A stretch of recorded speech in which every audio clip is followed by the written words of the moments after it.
Hello, you're listening to the Eric McKenna Project.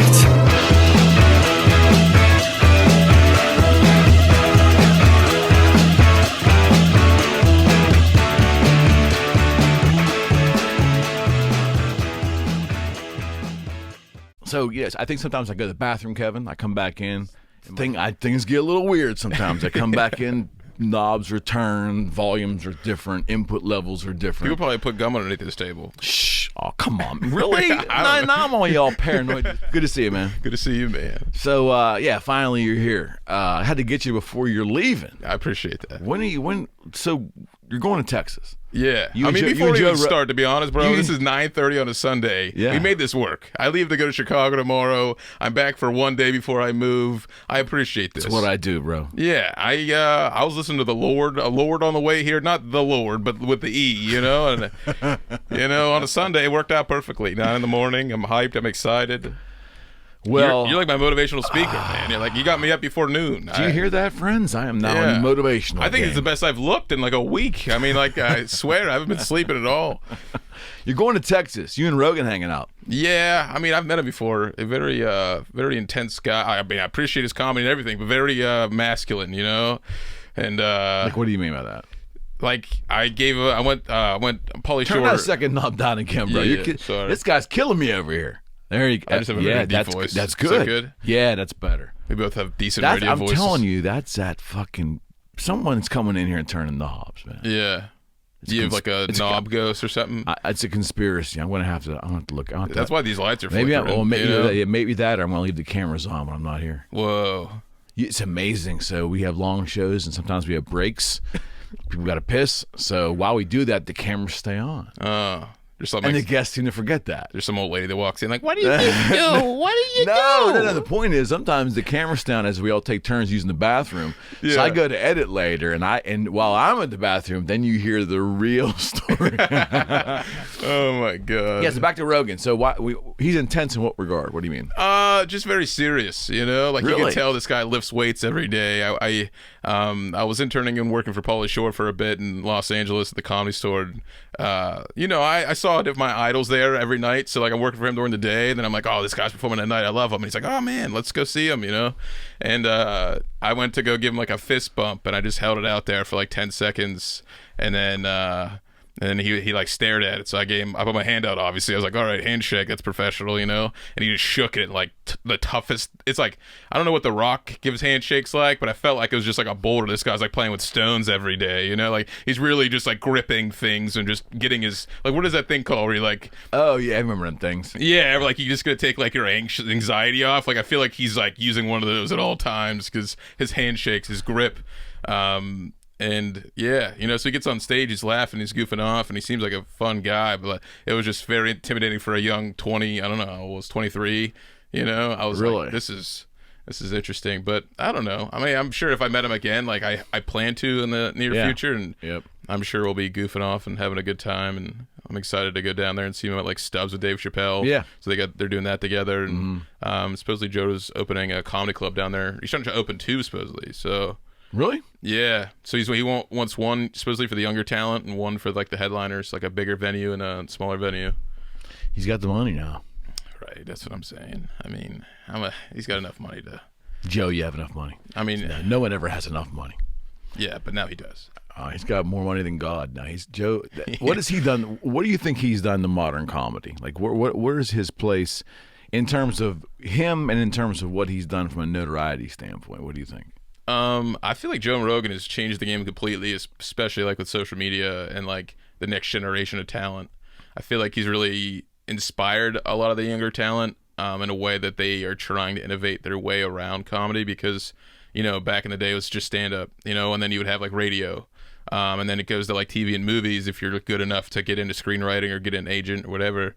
But I think with him, it really showed you how to build a fan base and really how to diversify yourself and really stand out. And I think as far as this generation of talent, he's really gave a lot of opportunities to these guys that maybe aren't A or B listers, but C listers and D listers and even people that are unknown, and help them kind of build a following, give them opportunities that you don't see every day. And it kind of, to me, represented the Comedy Store, and I think that's why they put like his sign, like a neon sign up, because in the original room, and that's, I mean, most of the people that have a neon sign in the original room are passed away. They're legends, Right. So for him to move to Texas and get his name in neon, I mean, that it really represented, like, he had like a Mitzi in him of wanting to showcase the next talent and give people opportunities and the benefit of the doubt, and you got to respect that. And yeah, I'm just very thankful, because especially the podcast game, I mean, I think he really started going hardcore with it in like 2012, 2013. Yep. And just to see how far that has come, to the point where he signed, I mean, that deal with Spotify is such an insane deal, and it's going to last a long time, and that's going to be not only life-changing for him, but I mean, I've had friends that are younger comedians that get on that show, and overnight they build such a big fan base they can't even respond to your messages anymore, because He wields a lot of power. He wields a lot of power, and I don't think that he, from an outsider looking in, just someone who's a fan of his, and he is the reason why all this happened, because he's changed the paradigm now. Talk shows on television, and television in general, to me, is dead. Yeah. It's dead. Yeah. I think the pandemic maybe brought it back to life a little bit, but really, I mean, would you want to sit and watch an interview that might go 45 minutes with like 6 commercials in the middle? No. Maybe like Larry King, but like. But could Larry King and those guys survive now? Like, really survive anymore? Because they're still good interviews. Stern is still a great interview, but the bottom line is he does it with no commercial breaks. Yeah. Right? That is a big podcast. Yeah. Show, right? Right. I mean, I don't know. I think the whole paradigm, I think Rogan showed that, first off, long-form conversation is a real thing. Definitely. People crave that. I think they crave it. And he also has made like LSD normal. I mean, like, he's made like doing these like psychedelics normal. He's like, hey, so what universe did you see last night? Mushrooms. And I mean, that's probably why he's shaped like a Funko doll, like a big head and a small body. But, he's just like, his head's just slowly expanding every day. I guess. What cracks me up is his torso. Yeah. His fucking torso. I'm sure it's rock solid, muscle, but he's just like, he is built like odd. Yeah. Yeah, I don't know. Not a traditional lifter, like No. brought up here, slim waist. He's just like I don't know, like a stump. Right, exactly. I mean, I respect it, because I've been so inconsistent working out wise for years. Yeah. And I mean, I'm 28, but like, there's definitely been 2 years on, 2 years off. He's been nonstop going at it, especially since he was like younger. Yeah, he's a beast, man. So it's like, you got to respect that. And that's why he looks the way he does. But do you follow that UFC stuff? A little bit, yeah. Enough that like, put like bets on sports before. Like, I've never I'm like, you know what? This guy looks like he's going to whoop his ass. I think. Yeah, I love competitive sports. So, March Madness going on that. Like, all that stuff. But UFC, I mean, that's crazy, because, I mean, you could probably get rocked in one round, and that's life-changing as far as, like, your mental thoughts, No doubt. I mean, there's people that smoke weed, I'm sure they have just as bad as the person getting punched in the head. But, like, I mean, you might need to smoke some weed to get in that goddamn cage. I mean, you have to keep going, definitely. I mean, shit, man. Yeah. That's just insanity. Let's go in a 15 by 15 cage, and let's just beat the living shit out of each other for a while. That's called fun. Yeah, I mean, I guess if you got to pay bills and you're like, hey, like somebody's like, hey, I'll give you $1,000 to whoop this guy's ass. You're like, all right, well, I got to pay rent somehow.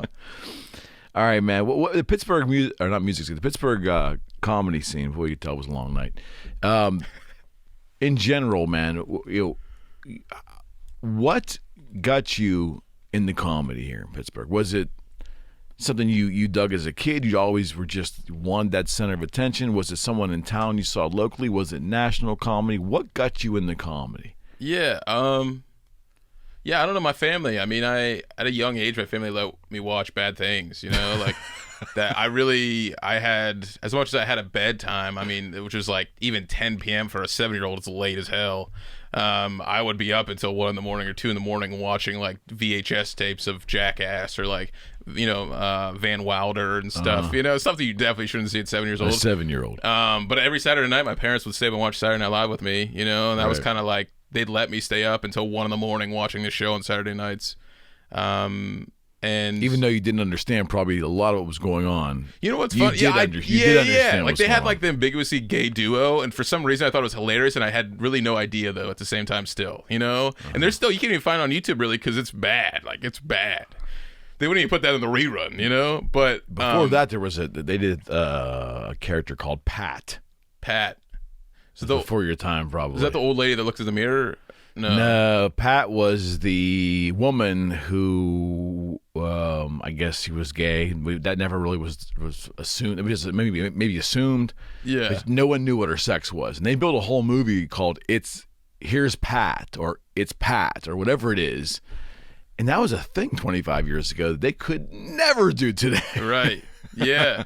Look that up if you don't believe me. Yeah, I mean that's definitely interesting. It's crazy to see now Here's with Pat, that. I think it's called. With that show especially, to see how censored it is now. I mean, that's been that's kind of what got me into, I mean, at least led me into being super goofy. Like at a young age, like before I could even talk, I was like a slow learner. Like at 3 years old, I didn't talk until I was like 3 really, which is like really bad. But I was always like snap my fingers. My grandpa always snaps. I always snap my fingers, and I would like make kissy faces. You know, so like I would always do that in my family with like just at dinner and like in general. So my grandma loved it, my aunts loved it. So they're always just like taking pictures of me and like cheering me on to do that. You know, I remember being like probably 10, and I remember us being at dinner, and I was like, oh, I'm a fortune teller. And they're like, oh yeah, what's my fortune? I was like, well, you're gonna win the lottery. They're like, no, what's my fortune? I'm like, you're gonna win the lottery. And like, I just like kept saying the same, but it was just like, I love just. Did anyone win the lottery? I don't think so. No. But I, you know, it's one of those things where I just kind of like, I always love to see people smile and, you know, and just be happy. Like I think that's like my brand's called Stay Happy. Like I think it was just one of those things where the hardest thing in life is like, I mean, I think it's easy to be happy and like find happiness. The hardest thing is to stay happy, you know, because that's the consistency every day of your reps. You know, same thing with working out. It's so hard to be consistent working out, and it's the same thing with happiness. And it's like, if you're not happy, what are you doing? I mean, you know. So I think with SNL, that was one thing that like my friends weren't really watching it, so I was able to like be the person that, you know, my cousin gave me, he handed me down a Weird Al Yankovic CD when I was like 7 or 8, you know, so I got to like give that to my friends and, you know, show them. And thankfully when you're younger, probably like 6th grade or something, is when the internet really started to boom. And, you know, to be able to listen to these like old, people started putting like CDs up before they were restricted and like, you know, not allowed, but to be able to listen to these old kind of like CDs, I mean, even like Eddie Murphy, like be able to watch that at a young age, his specials, and Ace Ventura, Jim Carrey. I mean, Adam Sandler and Jim Carrey and SNL were probably like my 3 biggest inspirations. And then probably towards like when I was 7, around like 2000 is when I saw the maybe it was like 98. I saw the documentary of Chris Farley on VH1 and about the Second City, and I was like, there's a school for comedy. And I was like, I don't want to be like a clown, you know, like there's clown school, but I was like I knew that it just seemed like none of my family really went to college. And I was like, college doesn't seem that interesting. It seems like a bunch of people that are, I don't know, like changing the world in a way that like you need education, like doctors and, you know, computer scientists and everything. But in my mind, I was like, that's just not. I'm too much of a goober. I'm too much of like, I'm not that intelligent, like naturally. I didn't pay attention well in school. I honestly didn't. I feel like my brain didn't develop. I mean, it didn't until like 27, but like, I feel like my brain didn't develop until like 2 years ago, you know, where I really started to like understand more things in life and understanding of why an education is important. And, you know, so when I was younger, I just figured, you know what, Second City, the more I researched it, the more I realized, you know what, if there was one college I'd really want to go to, it would be that. So yeah, that's kind of, I don't know. So you went there? So I did go to Second City, but basically when I was at 18, I started pursuing. I basically had migraines my senior year. I was dating a girl. My family were getting a divorce. All this stuff was happening. And to throw back even a little bit more, in 6th grade, my mom had breast cancer. So at that point, like our entire lives changed. We had to move. Like she got let go from her work, and I mean now would be like a crazy case, and we didn't end up getting that. But you know, so to see my family fight and then get a divorce while like my mom's still like recovering from breast cancer, and to not have good grades in school because I was too busy goofing off, and then senior year realizing that like a 2.1 GPA is not going to get you into college, you know. So I was lifting, and a lot of stuff. So I actually at 13, even before the Second City and like before I even got to stand up, at 13 I started making comedy sketches. My dad gave me a video camera that had no audio, so I started making sketches that were like dubbed, you know. And in school they were cool, but this kid moved to my school and he wanted to be a part of that kind of scene. So it was like my group of friends that made videos, and then another group. And then he was like this third group, and he literally made parody videos of my life, and they're called like the Budkey Chronicles or something.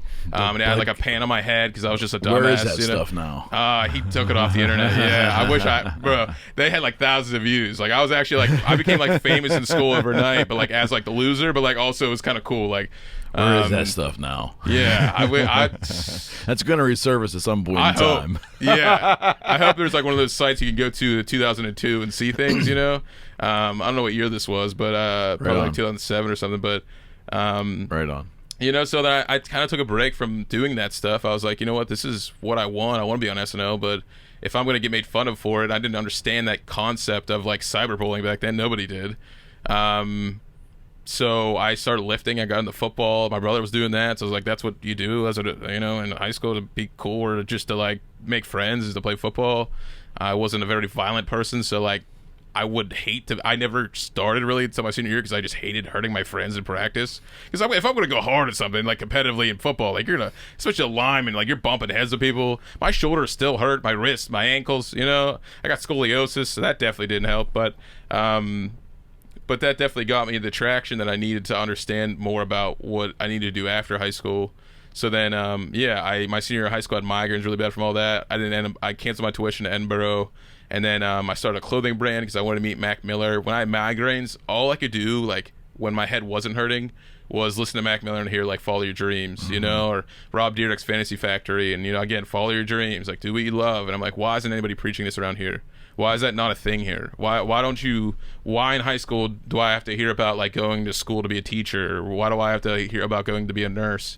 Like why is comedy, or especially comedy, but like why is it following your dreams and doing what you love like truly like a thing? And you know, so I got into clothing. I met Mac Miller, Wiz Khalifa, and Kid Cudi, like 3 inspirational artists of mine within like 6 to 7 months. I started collaborating with different people that were friends with them, and then started managing a hip-hop artist, did graphic design since I was 13, so I just got into that. Started doing music videos, and really just started doing everything besides doing stand-up, to the point where we opened up for Hobson, sold-out crowd, 300 people at the Altar Bar before it closed down on my 21st birthday. And then the next week I did my first stand-up set, and that's kind of like where I started.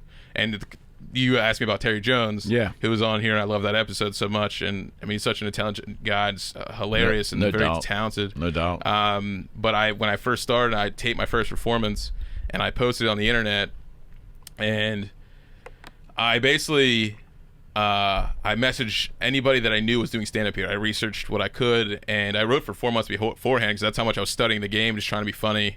And I messaged a bunch of comedians like, hey, can you watch this? Let me know what you think. And he was the one person that was like, bro, you have the it factor. And I was like, whoa, I have the it factor? Nah. You know, this guy's doing comedy full time. He's doing exactly what I love. And he's like a hilarious guy. So then I quit my job for comedy. Like, dumbass, you know? I straight just quit my job at comedy, 21 years old. And I kind of like got treated kind of poorly by the scene because of it, because like even just in general across the country, I posted in like comedian pages like, hey, I quit my job for comedy, here's a video. I basically said I wanted to get on SNL, and like I'm gonna try to get on in 6 months, so I'm just gonna grind, which is like the most like the stupidest thing you could ever put on the internet. Like, you really, like, how big, you know, I don't know how big my head was and how much confidence I had back then, but it was way too much, you know. And can you ever have too much confidence? I think so, because it hurts you, you know. Like, you can say things and you can like be a certain way that, like, having too much confidence, if you're using it the wrong way, it could definitely negatively affect you and the people around you. Maybe expressing how much confidence you have. That's what it is. Yeah. I guess expressing how much confidence you have, which is my problem. I'm like a motivational speaker naturally, you know. All right. I'm always trying to like get people to like become a better version of themselves and wanting to help them. There's money in that too, you know. Yeah, I've heard. When I first started, that was one of the things when somebody said like, "Hey, why don't you just be a motivational speaker? Then like be a goofy motivational speaker, and instead of like a subpar comedian." I was like, okay, it's easy, you know. But yeah, so I quit my job for comedy. I made friends with Terry. I did the improv my third performance though, because I had that much hype around me. The craziest part is they gave me crickets. The one joke that didn't work well. And that was kind of like, and the only other person that's ever happened to supposedly is like Gilbert Godfrey. Wait, back up. They gave you what? Crickets when one joke didn't work well at the improv. They gave you crickets. Yeah. Like real crickets. Like on the speakers, they gave me crickets. No shit. Yeah. That's horrific. Yeah. And then the craziest part is everybody told me I was going to lose everything. I ended up moving into my dad. Basically, my stepmom came in my life, and my dad was like, you know what, we need to like have our own place. So basically, like we're like, all right, you and your brother need to get your own places. So I moved to Aliquippa, and within literally like my second day, like moving my stuff, I got pulled over because my sticker was behind because I quit my job and I didn't have money, and I ended up losing my car, and I didn't have a car for 2 years, stuck in Aliquippa. So then I was hitting open mic like once every 3 months or once a month. Right. But I really struggled for like 2 years, and then once my mom gave me this like beat up Barney colored mom van that I had growing up, I finally started getting back on stage. I got back up every single week I could. I started a sketch series, like a YouTube sketch series called Tilly Vanilla, which is still up. Super goofy, right? Very goofy. Like I just won't worry that because it was a lot of it was improvised. Mm-hmm. I was learning how to direct from the music videos. I was learning how to do different like things, so I knew behind the camera. I knew how to act and improvise just from being like naturally goofy with my friends. And then I learned how to edit and all this stuff. So I was busting out these episodes like once a week, and we were like Monday we think of the ideas. By Saturday we were editing the episode and putting it up. So obviously some of them aren't going to be like good, but that's what got me to do my improv again. I did 20-minute set hosting at the Improv that August 2016 is like my second year or like I guess third year, but I bombed really bad. I had my girlfriend's family out. I had like uncles and aunts and friends, and I got laughter, and like the last 5 minutes I did crowd work, and that's kind of like I'm a people person, so like I roasted the entire crowd and they loved that. But like from the other aspect of it, it was kind of like what ended certain relationships in my life. Like when you invite people to a show early on and you don't do good, they're like, they definitely see you a certain way. And if you keep pursuing this, you might be a little fucking dead, you know? So what you doing, boy? Yeah. Like, why do you do this? Who is it for? What is this material? Right. Right. I get it. But yeah, that's kind of what got me going. And then I didn't even get to the second city until after I moved to LA for the first time. I met Paulie. I got up at the Comedy Store on Pot like my very first day, which is not a normal thing. Thankfully, I did all right. I met Paulie a week later. I hung out there every single night, and met Paulie on New Year's Eve of 2016. And then the very next day, New Year's Day of 2017, he hired me to work for him. So what was that like? What, just getting hired by him? Yeah. Oh, it was awesome. I mean, like I moved to LA like wanting to find like a, what do you call it? Like a mentor, you know? Mm-hmm. I wanted to find, I never had a mentor. I still kind of don't, like Paulie's, I guess like the closest thing I have to a mentor, but that's not something that comes across very easily unless you're really pursuing something. You really don't find somebody that is in your lane that you really look up to. That you're like, oh wow, I will take your advice now. And I met Paulie. I knew everything about the Comedy Store, or at least as much as I thought I did. I introduced myself. He was like, all right, it's nice to meet you, man.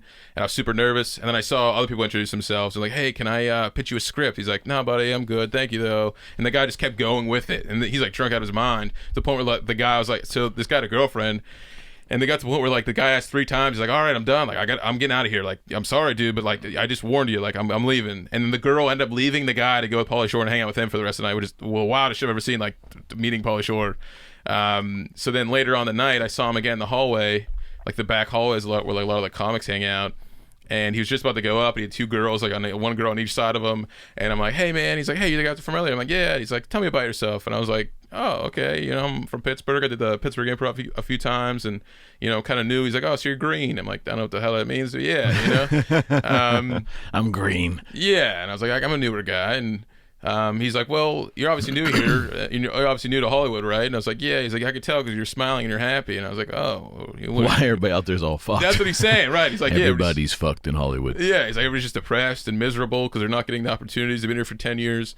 And that's kind of what he told me. He's like, that was the advice he gave me right there. He's like, all right, well, this is a marathon, bro. Like, you're only a few years in. You're in for the long run. If you are in for the long run, you're gonna realize this is not easy, and this is you're gonna get through some shit. And from that, I kind of learned I don't know. So that night he gave me his number. I saw him. We left. He did his set. It was awesome. I sat in the original room, which is a different room. He was in the main room. I sat in the original room, and I saw where like the front door was, and you could see when people walk on the patio, so that when they're about to come in the back, and I saw him come back in and like rush, and I was like, this is kind of weird. Yeah. So then I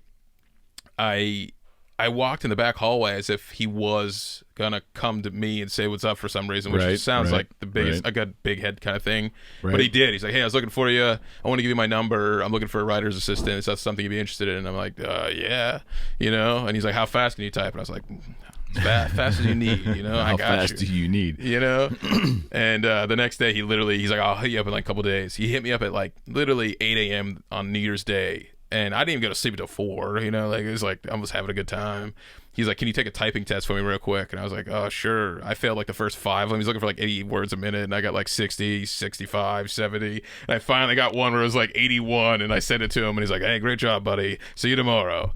And so what was that like? You show up to work there. What does work look like working for Paulie Shore? Yeah, I mean, it's interesting because I went in, I want to say that Sunday or Monday, and it was like, it was in the Comedy Store, and one of the rooms up there, his office isn't there anymore, but like it's such a legendary building already. So when you show up there during the day, it's kind of weird because at night it has this vibe. But when you see like dark rooms that are like dingy during the day, it's like, this is a little scary. There's like a AA meeting going on in the original room, You're like, this is where like you really see the difference. No, seriously, they're conducting AA meetings. 100%, yeah, swear. That's crazy. Yeah. That's crazy. So then I walk in, and I think at the time he goes through assistants pretty quickly, and at the time he was in like a very... That's a bad sign for you, though, right? Yeah, I mean, because obviously it's intense, and he didn't really have a lot of comics though working for him. It was a lot of like people that were like in college, just wanting to have a fun time and like get into Hollywood, and it was too serious. But like, so the first day I did some graphics for him. He's like, "Well, what are you, can you work on something while we're working on emails?" I was like, "Yeah." He's like, "I got shows coming up. Like, what are you good at?" And I was like, "I'm good at flyers and graphics." He's like, "All right, make a flyer for the show." And then within like 2 hours, I had a flyer for his next show. And then, I saw though how intense he was with like his assistants, not in like a horrible way, but like more of a way that like he was trying to catch them up in such a rapid pace that they were getting very stressed out. Yeah. And he's over their shoulder, Yeah. And also he eats like tuna, so it'd be like eating tuna over your shoulder, and you're like, "Okay, buddy, like this fucking stinks," But like, well, what? No, help me understand though. It's kind of fucked. What was his relation to the Comedy Store? I mean, he wasn't part owner, was he? So now he is. So basically, and this is something I'm surprised a lot of people don't know. I didn't know that. Yeah, no. he actually, his mom, Mitzi Shore. So his dad was that's the connection. Someone told me that years ago that was his mother, and I couldn't tie it together. Yeah. So basically, at 3 years old, when his parents were getting a divorce, and his mom got the Comedy Store, he's literally raised in the nightclub. Like he literally has stories of like Richard Pryor like blowing crack smoke in his face at like a young age before school. He's like trying to tell him to turn it down. He's like, "No, like shut the fuck up, like go to bed," But that's funny as shit. But yeah, I don't know. So I basically was like the comedic value in the office. Okay. At that very first day, he would like make jokes and like, "Oh, you're obviously not good at this. You're not good at this," because I would just be typing emails like, "Well, you fucking suck at this," and he's like not trying to be a dick, but he's just like, "Let's find what you're good at," and I'm laughing the whole time. So then when his assistant, for the very first day, his assistant was there, and then for the entire first week that I was there, it was just me and him.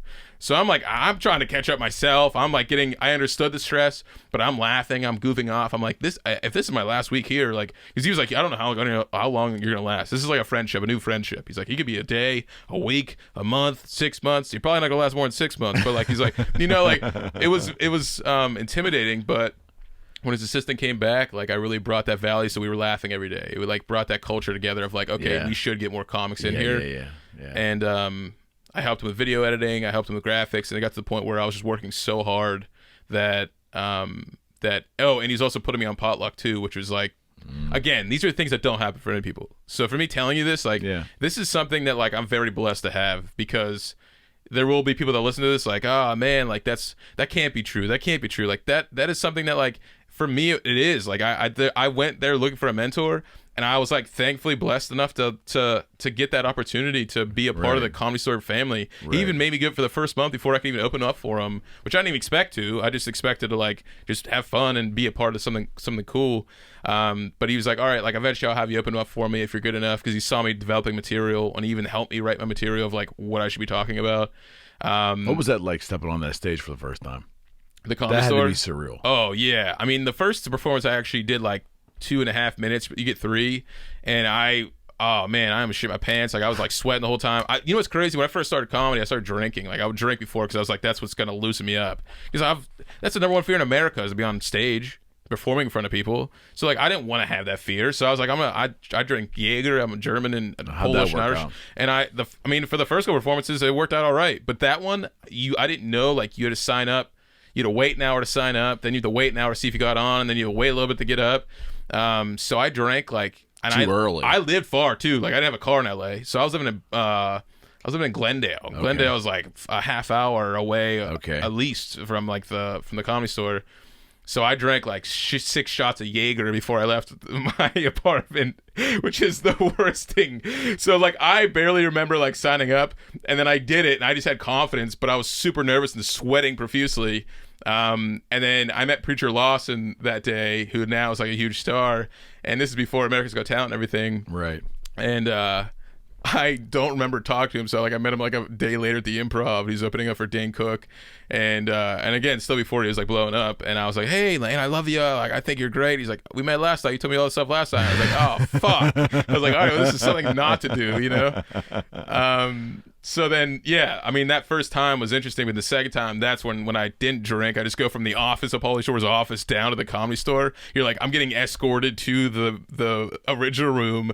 He is putting you up on potluck early on in front of nobody, basically. It's just comedians. So to see Paulie Shore in the back, he had Tony Hinchcliffe, who's now like Joe Rogan's boy. Yeah. You know, he had him in the back before his podcast, Kill Tony, was big. And they both watched me, and then after they took me in the hallway, and he was like, "Tony, you go first. What do you think?" And he's like, "Well, you had a lip joke, literally like about one sentence that I thought was kind of funny. Everything else I'd get rid of, you know." And I was like, "Wow, okay." And he was like, "All right, that's great." Yeah, and he's like, "To be honest, I feel the same way." And I was like, "Jesus, okay, this is going really good." But yeah, within like, I want to say 6 or 7 weeks, I got up 4 or 5 times. For my birthday that year, like February 20th, he put me up for my birthday. That's crazy. And all the comedians definitely didn't like that. They were like, "Oh, this guy, like, not only is he skipping the line, he didn't even sign, like usually you sign up." He's like, I didn't even sign up that day, and I'm getting put on. That's like, to comedians there, that's kind of like, yo, fuck this guy. I'm not giving him any opportunities because he's getting the right opportunities. Right on. And I just came, thankfully though, that performance was right after we did our first like opening spots. I opened up for him at the Ontario Improv, Ventura Harbor Comedy Club. So it was about like 4 or 5 shows. Okay. And my first time in front of 200 people, like crazy ass people, and the first time I actually did good, like that good. So then I went back, did that potluck for my birthday, and then that's when like the comedian hate started, and then that's also when I did the Ice House with Paulie, and I did not do very well. And it's a whole like married audience, very different crowd from Ventura. Right. And that's when he sat me down. He's like, "All right, buddy, like I want you to develop before I can like really take you. I want you to be able to feature for me, and you're not gonna be able to until you like really like develop more. You're gonna need like, you know, a little bit of time to like develop." Okay. And this is also kind of what like I was working for him. I started making a little bit of money from him, but it just wasn't enough. So I was like, he's like, "You're gonna have to get like a day job too, like around this." And I was like, "This is way too much stuff." So it just got like so intense. But it sucked because it got to a point where no other comedians were putting me on because they thought that Paulie Shore was giving me all the stage time I needed. So it was almost like it was double-edged sword almost too. Yeah, exactly. So then I decided, you know what, I'm gonna move back home. I tried to get back my ex-girlfriend, who I kind of broke up with for comedy. It kind of blew up in my face. And then I ended up going down to Morgantown, West Virginia, just to like air myself out. My best friends, my 2 best friends, one of them I'm living with right now, Nick. They're both named Nick, but basically I moved into a townhouse down there. I went down there for a day, and it ended up being like one of those things where like, this is what I needed. I needed like an escape. I don't know how, I didn't like Morgantown, but like I was like, I'm willing to give it a chance. I work with them. So I worked at a Texas Roadhouse. So I was like, you know, like just the life I didn't want, but I realized I was like, okay, if I can still get stage time. Yeah, I get it. No stage time there. None at all. I had to drive 2 hours up here to get stage time. Right. And I was doing like the improv competition. There's a couple of them, and then I was also just getting up on like minimal shows, but I got depressed as hell. I got super depressed, and I realized that like I went into Morgantown seeing like drunk alcoholics, and even people that they were friends with, like becoming like kind of assholes, like moments when they're drunk.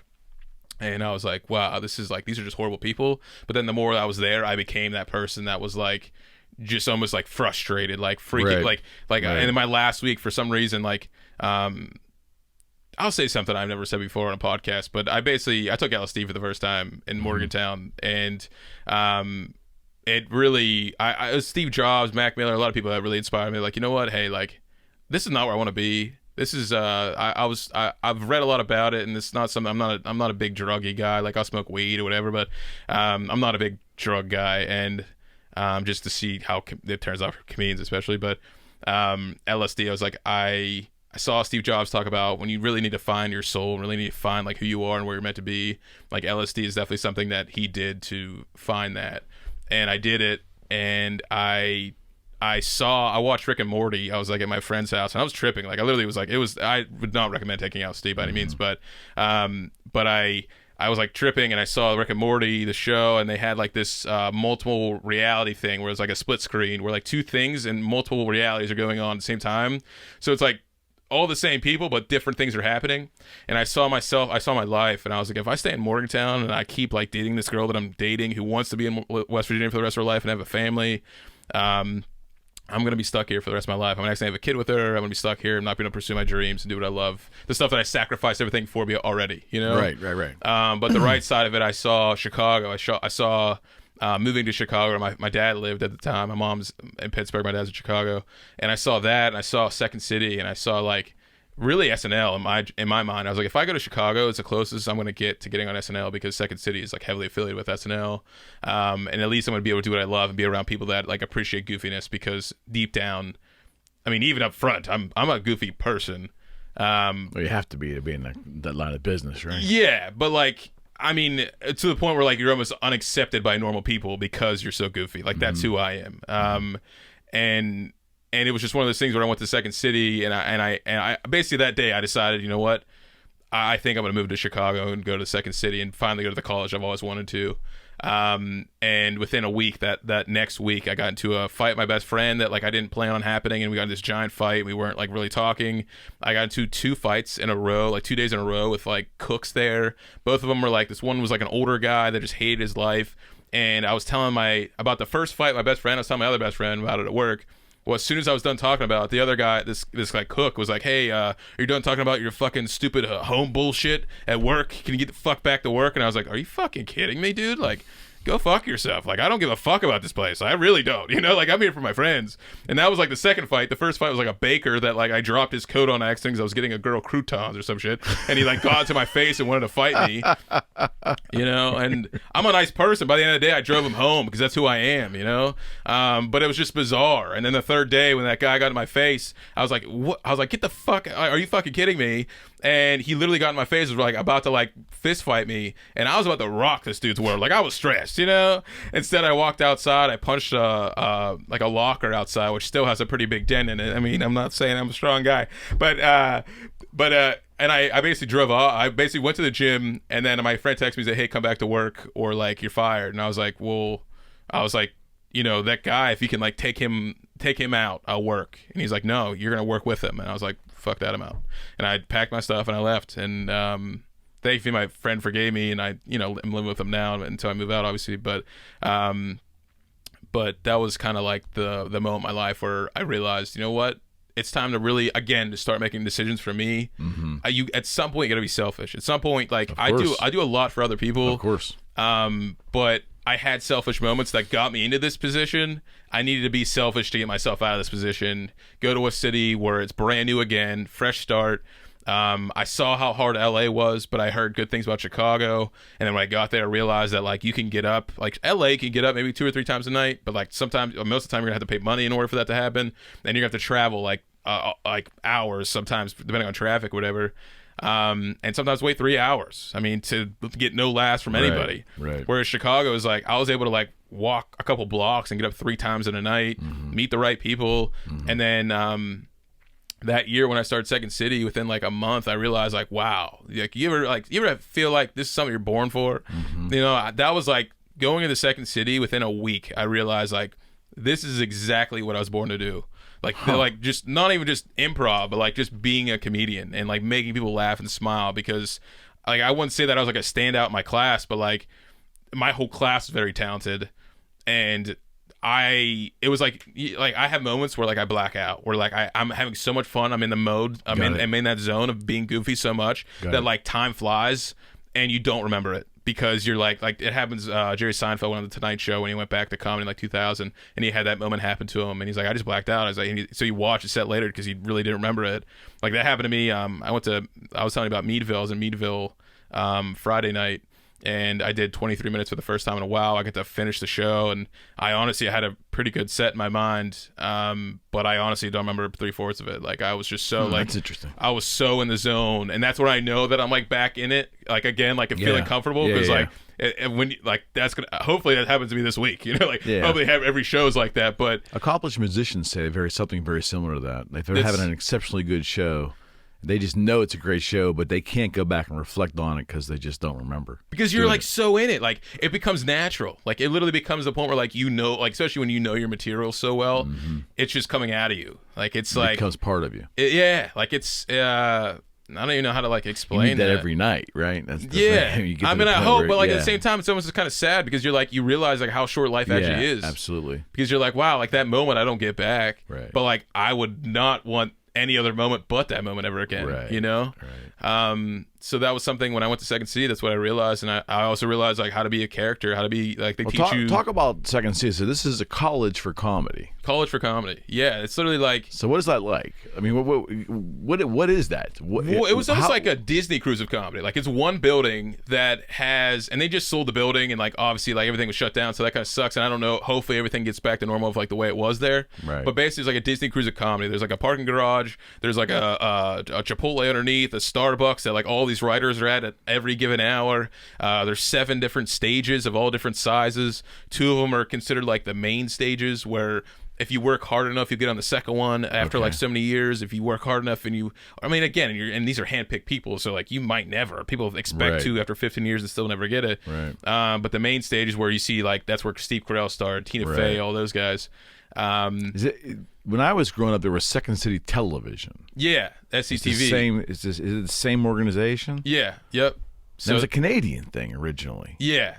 So, but I think like John Candy, I think like people, you know, Rick, I think Rick Moranis, maybe. Yeah. Yep. So that was all. They have pictures of them on the walls and everything. So there's like, I mean, again, it's like I say, it's almost like a Disney cruise, but it's kind of like Hogwarts. Like the way that like there's like staircases going different ways, and you see like pictures of people, like almost it's as if they're moving, and you're like, oh man, I got like Chris Farley's eyes on me right now. But then there also is like classrooms in the film school. So the film school is something new they opened up a few years ago, and that's actually where I met a lot of my friends because they have some of the stages in that area, but they also have like a giant green room, like filming studio. So it's a videography as well. Yeah, but that's where like some of the improv classes are. Okay. And then they have like this green room or this movie theater, so they're like displaying all the projects. So I would like meet people at like the Second City open mic. Like my second week, I met a couple people that I'm like still close friends with. Got it. One of them I moved in with, and you know they started seeing me do stand up. They started introducing me to their friends, and they're like, "Bro, I got to put you in my skit for Second City." And I was like, "Sure." "Oh, hey, I got to put you in my short film. Hey, I got to put you in this." So there was opportunities for collaboration. Yeah, a ton. And this is like a clubhouse, so there's cubby holes. There's like people just tables and like couches. Like I literally would nap between classes, and like nobody cared. Like the only time they care is if it's like a homeless person, they could tell that like they had their clothes with them and everything. But like I literally would like pass out there on accident for like 4 hours because I wasn't sleeping. I worked 3 jobs and all this. Like I took 3 jobs. I was working 3 jobs. I had an improv class 2 times a week for 3 hours. I was doing open mics, and then I got to a point where I was producing like 2 shows at the same time. Like I was not sleeping at all. So when I was there, I was like half asleep, just goofing off. But it was so cool to be able to run into your friends that are like working on sketches for YouTube or that are working on their stand-up, or they're working on a pitch packet. And you find out that day that a TV show is hiring, like the Michelle Wolf show was hiring back in the a couple years ago. and you found out that she was hiring and she was looking for packets for 2 more days, you're like, okay, well, fuck. Well, I guess I'm not sleeping tonight. I'm going to write this packet with my friends and try to see if we become writers on a TV show. Right. So just stuff like that. And then to be able to run in, I got an internship at the Laugh Factory out there, and to be able to run into Chris Redd and talk to him for like 10 minutes. That was actually the night I got fired, but because I let a girl in for free and I smoked weed with like a bunch of comedians because I'm a comedian, you know. But like I got to the point where like Roy Wood Jr. was there and I helped them with like social media. So I brought Roy Wood up, and they did an interview with him, and then I talked to Chris Redd about improv, and he was telling me about like how improv is so crucial for stand-up because while he's working on his sets, he's changing up material, he's adding punchlines based on what the crowd's liking. He's really changing up every single thing he can, like the way he moves his mouth, the way he moves his arms, just his delivery, the timing. Is that all part of the curriculum there? Like teaching you how to if you take stand-up, but even the stand-up's not that big there. Like at Second City, the stand-up's not that big. You learn, even Chris Redd will tell you, like you learn stand-up like grinding and open mics. But Second City, like when you do, like there is people that I know that took the stand-up classes and they learned a lot, and they learned how to be funny, learned how to get that stage time in front of good audiences, and you know, so that's definitely a blessing. I'd recommend that, but at the same time, like you don't need it. And I know what's better is to eat shit sometimes in the early days, because I mean I was blessed that my first performance went well enough that helped me get traction.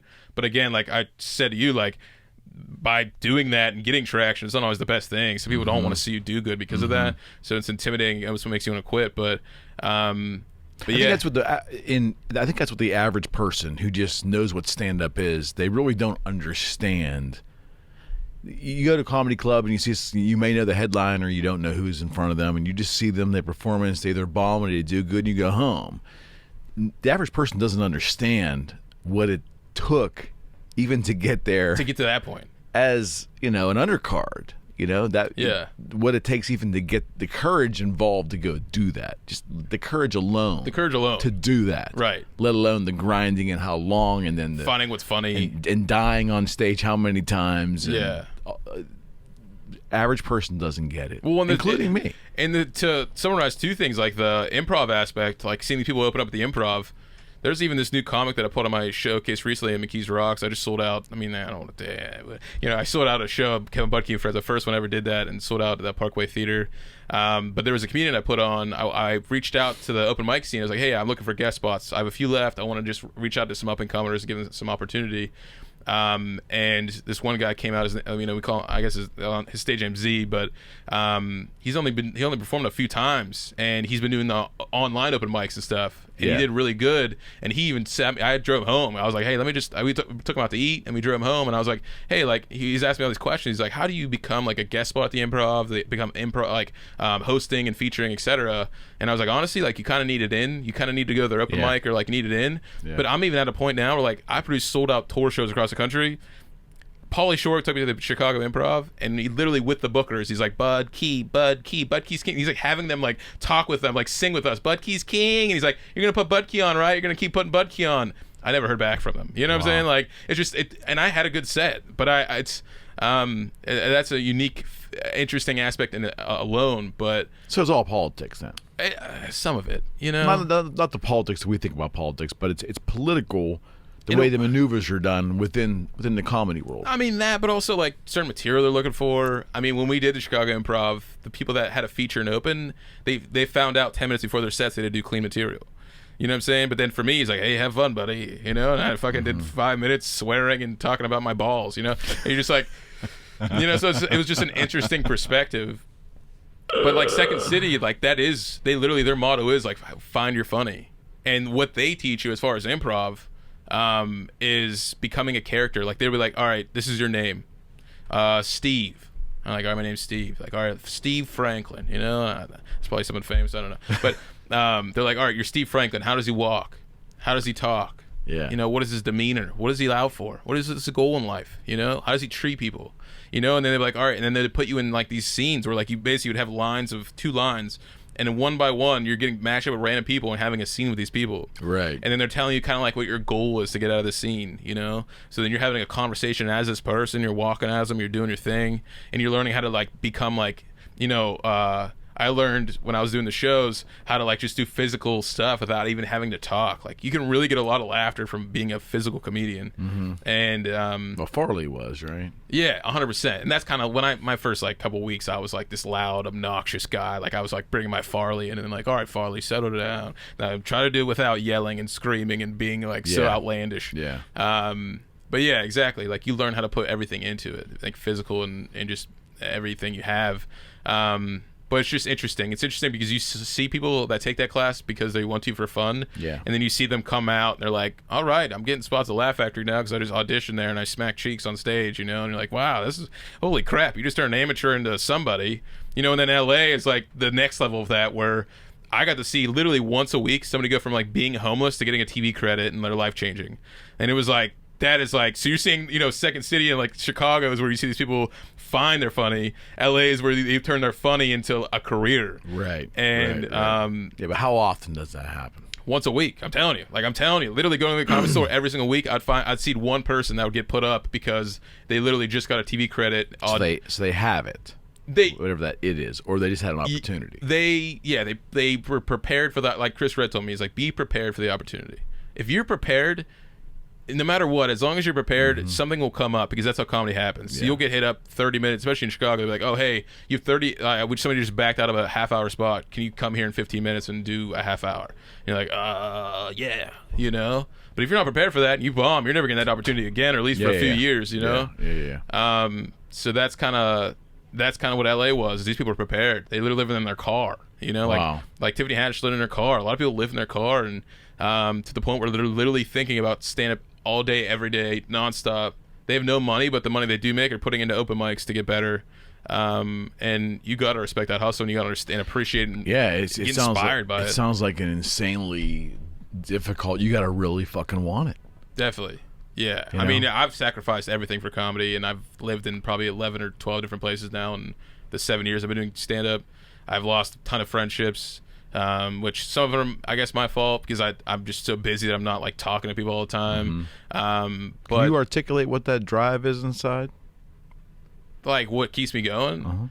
I mean, honestly, I think it's the fact that like one of them is definitely my mom. Like to see my mom go through breast cancer and still be fighting to this day, and especially after the divorce they got into, like she's finally at a point after 10 years or so of like finally being where she needs to be like be stable, and that I've done everything over the years to like when I do make money to look after her, because there's times where she couldn't pay rent, and the same thing for me. She's like looked after me and kept me going. So I think one thing that keeps me driven is knowing that if I work hard at this is one of those things where your life can change overnight, and I want to be prepared for that moment where I can go to my mom and be like, hey, here's rent for a year, here's a new house, or like whatever, like be able to like be there for her and keep her going. And I also want to be what drives me to be successful quicker and to work harder is because I don't know how long my family's gonna be around. I don't have grandparents, so I work hard because I want to be not only happy myself and see my friends be happy and successful, but I also just want to be there for my family and see them like see me become successful and to be able to help them.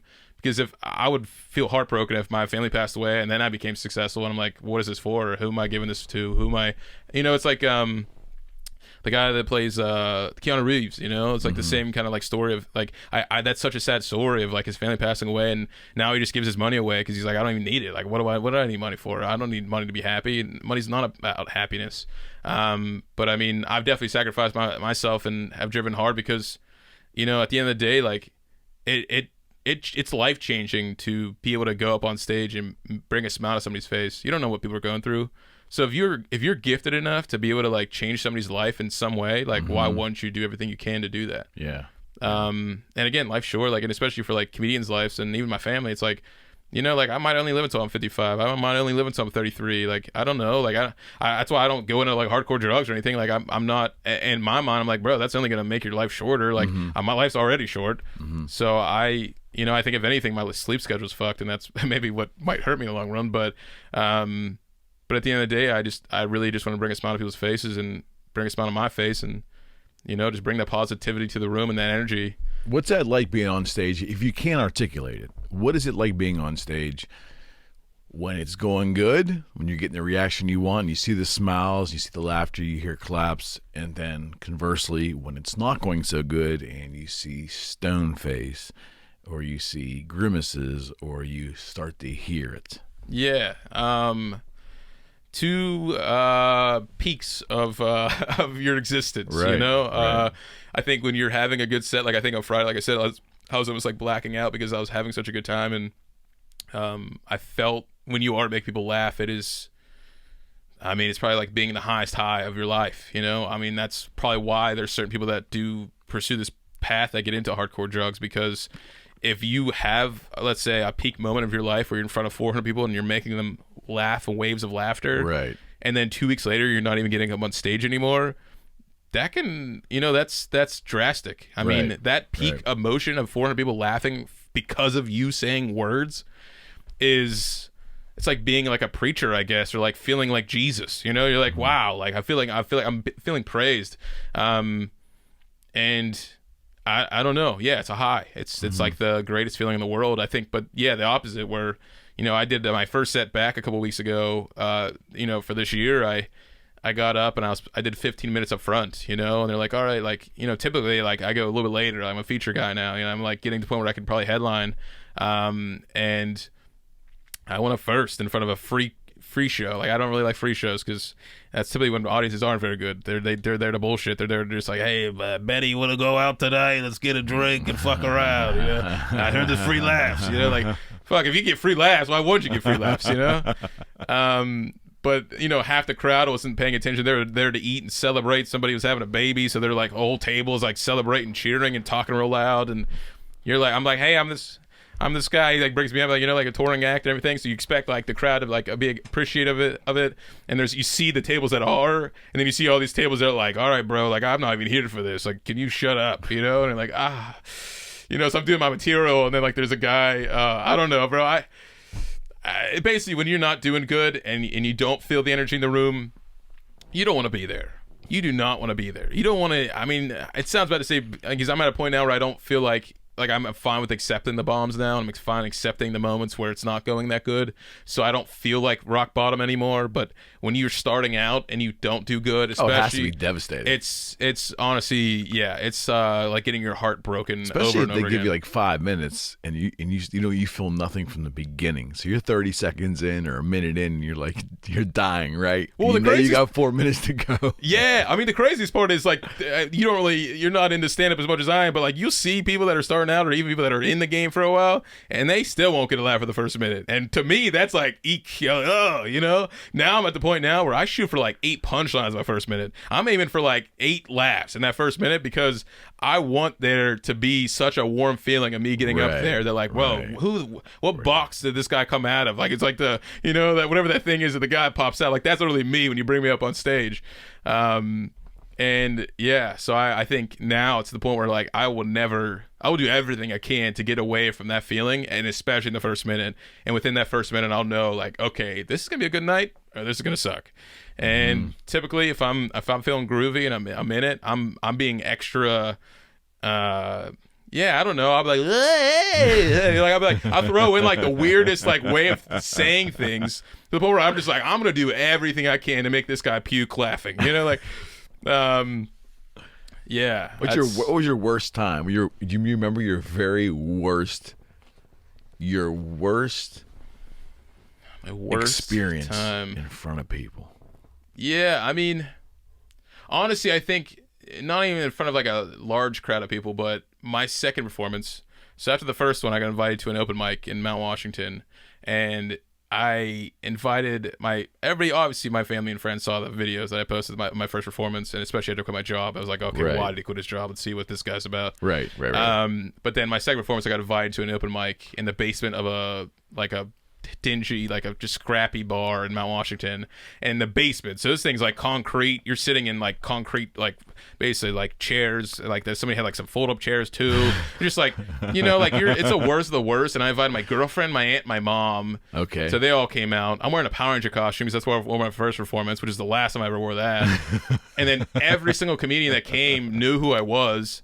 So literally for everybody's sets, for all 5 minutes of everybody's sets, they literally roasted me. And like thinking about it, I would have too. You know, because that's hilarious. Like, this guy's wearing a Power Ranger costume and he's bringing his family and friends out. We're going to destroy this guy in the basement of a, you know, oh, man. Almost you deserved it, huh? Yeah, so when I went up, I literally didn't get any laughter at all. My aunt was laughing a little bit, but she saw the video, so she wasn't really like, you know, that's probably the end of my relationship then, you know.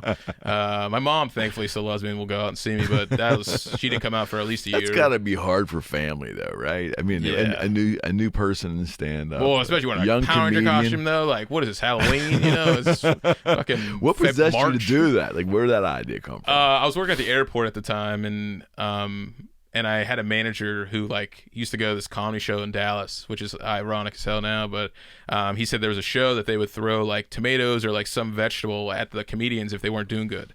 Okay. So he said that like you would really see like the best and the worst of people and like what made people funny. So he thought he knew what funny was. Right. So he was like, well, aren't you going to dress up? Like, that's what real good comedians do. Like, that's what's going to make you stand out is if you dress up. I was like, well, what do you mean by that? I've never He's like, seen that.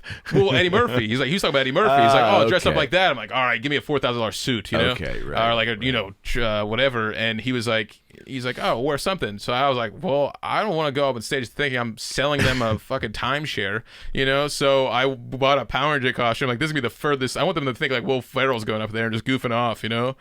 So that's what I did. And it was, I mean, that's kind of what loosened up my first performance and why that kind of went kind of well. But yeah, that's definitely not the move. I would not recommend. If it's like a theme show, maybe that's not the move. Yeah, but I think like in general, it's just about being yourself. And you can easily come across that way if you're getting into stand up or doing stand up without any of that. Because it's a shtick, you know. It's like you're finding a way to like put on a front so that people find you goofy ahead of time. It's like cheating to other people, you know. Okay. Comedians that are on this show that are a little older than you, who have a very vivid memory of the pre-internet days compared to the internet days. Yeah. I typically ask them the following question. I say, what's your thoughts, what's your real thoughts on podcasting in the podcasting world as opposed to the pre-podcasting world, with the idea that it appears that it would be harder for you folks now because there's just so many opportunities to put material out there. Yeah. Where prior, you wouldn't have to constantly keep coming up with material because there was limited possibilities of exposure. Does that make any sense? Like, I would imagine now if you're jumping on to do as much media as you can, you're jumping and doing things. Do you ever like run out of gas? Do you get to the point where like, holy shit, I don't know if I want to keep throwing all my good stuff out there. I want to save it for certain venues. That's kind of where it almost seems like it would be harder now to be a comedian because you always have to keep coming up with more and more stuff because there's more and more opportunities to expose yourself. Right. Does that make any sense? Oh, 100%. And I think I have like multiple answers. I think one to bring back prior, he was living in a day and age where literally every time he performed, it was a recording of an album. You know what I'm saying? At least like early on, he was like doing these performances. He wasn't getting up all the time like earlier in his career when he was putting out albums. Right. Like at least what I was like studied is that he would literally like vanish. He would come back, do a performance, and that performance was the album. He'd come back, vanish, and that was literally. So he's like every time he performed, it was like this like giant. It was a thing. It was a giant thing, you know. And he's also building that supply and demand. But I think nowadays it's like. You're right. Like you got to keep coming up with new material because one, material does get old the more you do it. Right. But two, with the social media aspect, I mean, that's why I think you have to be picky and choosy of like how much you are on social media and where you're at in your career, because I do think everything is about timing.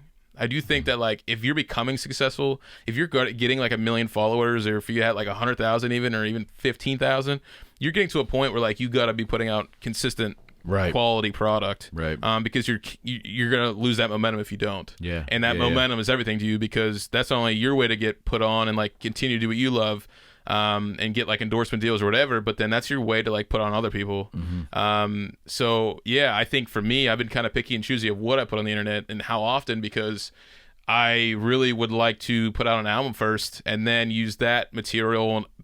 So basically I'm at a point now where I have basically like an album kind of like almost done, and I've been working on it for years, and I've announced it every year basically for the past like 4 years, just because I'm like, okay, this is gonna be it, this is gonna be it, this is gonna be it, and then you find something else, you're like, oh, this is what I gotta add to it, this is what I want to add to it, this is what I want to add to it, and you only want to make it better, especially for your debut album.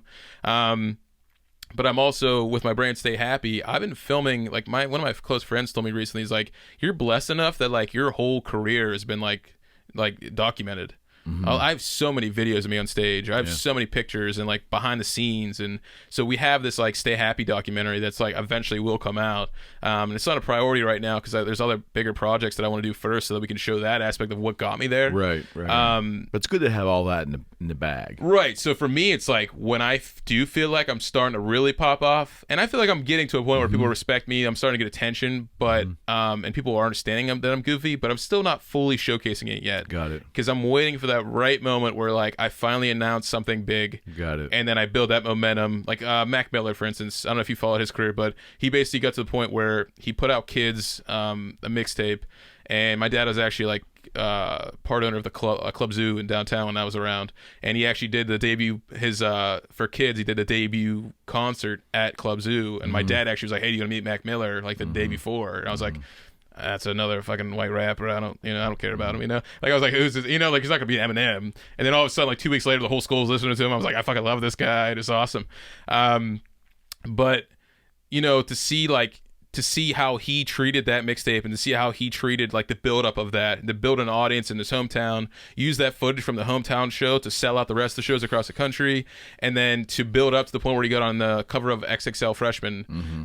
So then from then on, he's releasing all this content just nonstop to build that fan base. And that's when his career took off, like really. So for me, it's like I'm waiting for that like XXL Freshman type of moment where I'm getting showcased in front of the right people for the right, like whether it's a show or whether it's, whatever it is. And then that's when I'll be like, here's all of this stuff, whether it's good material, bad material. I mean, this summer before, I don't know when I'm putting out an album. I want to somewhere like later in the year, but if it doesn't happen until next year, it is what it is. But there is something like minimal, basically weekly series that I'll start doing that involve stand-up and that involve like podcasting type stuff. Yeah. Because you got to keep putting out content. But as far as podcast, I think it's interesting that a long form of content is still getting traction and almost like is blowing up. It's incredible. In a short form of content type of day and age. Like think about TikTok. It's like 15-second to 1 minute videos. Okay, so that's the whole premise of why we're sitting here, because I don't like sound bites. We are the anti-soundbite. That's what this show is. We're the anti-soundbite. And the initial thought would be it'll never work, You're saying like clips of the show? I don't. Yeah, we don't market the show because we're non-sponsored. I mean, if things change down the line and we get different kinds of traction, we'll probably cut up and put previews in, things like that. I mean, it's a time component for me right now. Definitely, yeah. But I'm saying we're the anti-soundbite in regards to we really have bought into the concept of we go unedited and people come and pick and choose. They can watch the whole thing, listen to the whole thing. They can grab pieces here, pieces there, whatever. We don't care. Yeah.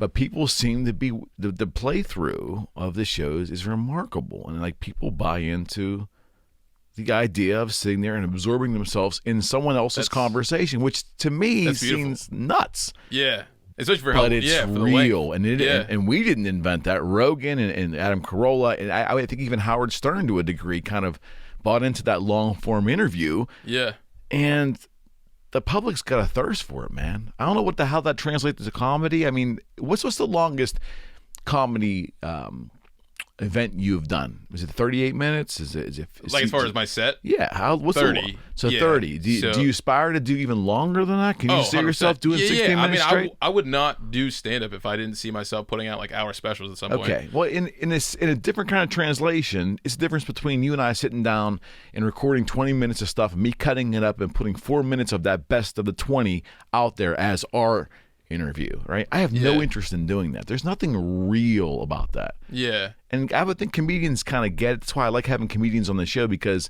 that's as real as you're going to get. I mean, you go up there with your balls hanging out and you're just going to let it go, and that's the record. That is the show, right? Yeah. So you get it. As a comedian, you get the idea of like just it's completely authentic. Well, we're doing the same thing in a more relaxed, non-comedic fashion. Yeah. We're just letting the conversation go.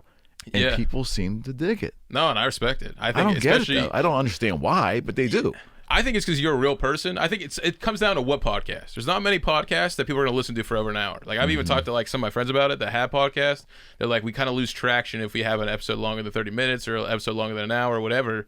I think for you, you're very successful because you're an organic guy. You're very personable, and you know what I'm saying? You're not trying to find an agenda. You're just trying to like learn about somebody, have a good time, like live in the moment with somebody. And I think people respect that. Same thing with Joe Rogan. I think it's like, you don't expect the stuff to come out of his mouth that comes out of his mouth, especially when you have Elon Musk on 2 or 3 times. Right. What the hell are you going to talk about next? You know, like that's what you're like, find out next time for 4 hours, you know? It's like, but it's interesting, you know?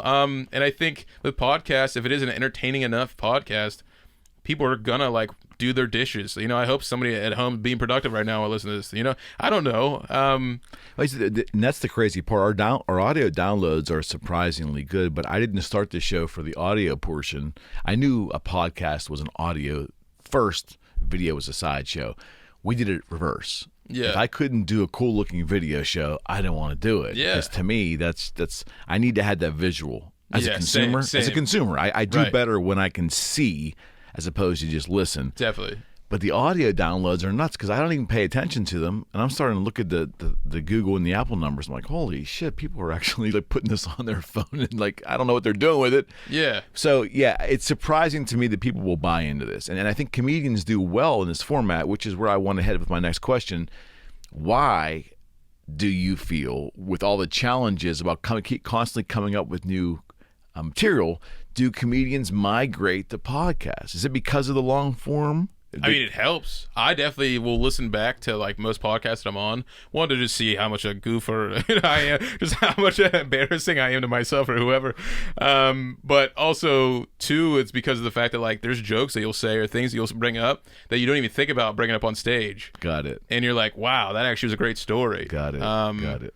You know, and especially for me, like improvising wise, I think, you know, there's certain moments that I have on podcasts where I'll go on like a 5-minute chunk where I just improvise a bunch of stuff with somebody talking about a topic, and you're like, dang, like, okay, current events, topics, like there's always things you can expand on, and how you're talking about finding new material to talk about. This is where we find the material. So interesting. I cannot imagine how much of Joe Rogan's podcast actually turns into jokes on stage. Oh, it has to. Right. It has to. And just that all that different human interaction, and that's where, for me personally, I'm the least funny person you ever want to meet, but I think I get it with comedians because really it is about that human exchange. Yeah.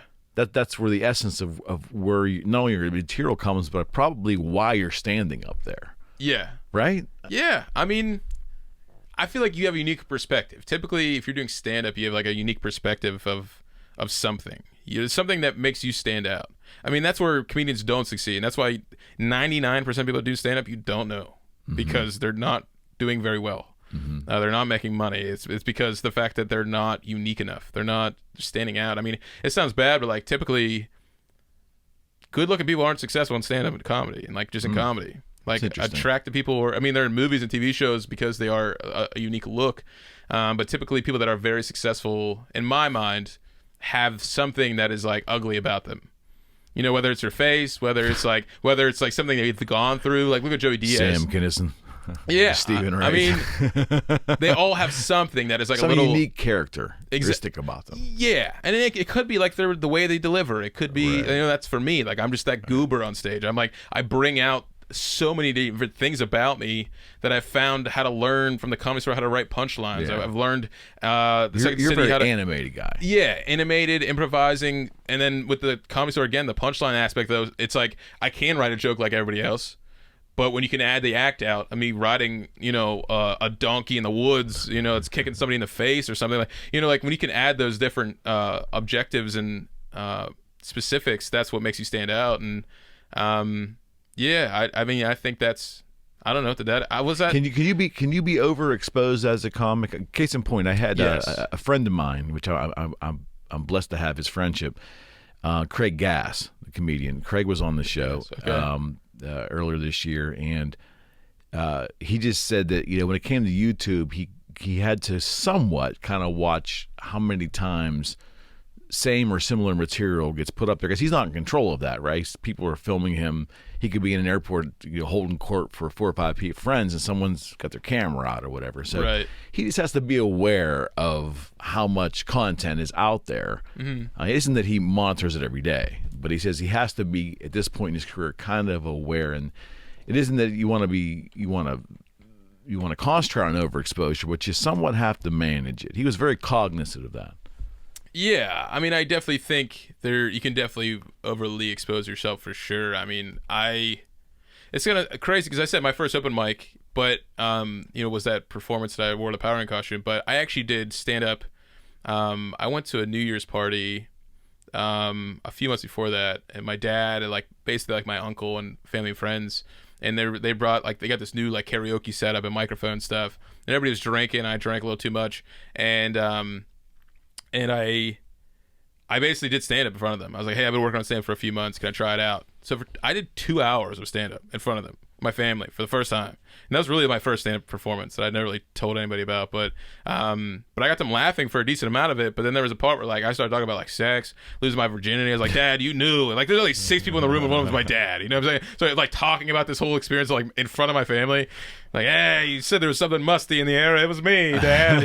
You're finding out now.